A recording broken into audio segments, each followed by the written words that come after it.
Hi guys! Welcome to my vlog. Ang babaeng barista and bakery. So, ang ginagawa ko lang dyan ay nag-steam ako ng milk, no? Para sa ating hot coffee. Yung isa guys, nagtrapo lang sa amin guys kasi ang dumi. Ito yung isa guys, nag-steam din siya guys. Akala niya kusog yung kuha dyan. Yung hangin sa pikas machine guys. Kaya dun siya sa pikas. And ako naman guys, nag-steam ako guys. So, tapos na ako mag-steam, diba? Ayan. Padapin sa natong milk.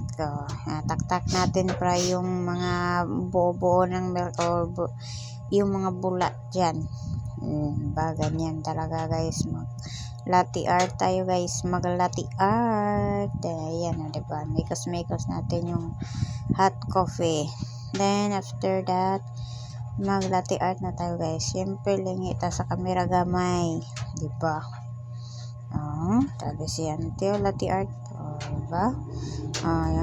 Yung kasama ko guys. Ayan. Taktakin na po niya. Para yung mga buo-buo mga milk. Hindi mapayang guys. Muna ganap for today's video no. Ganap din na nato dira no. Nag-latte art sa cafe. Then after kumuha ko ng sangga sa ating mga baso.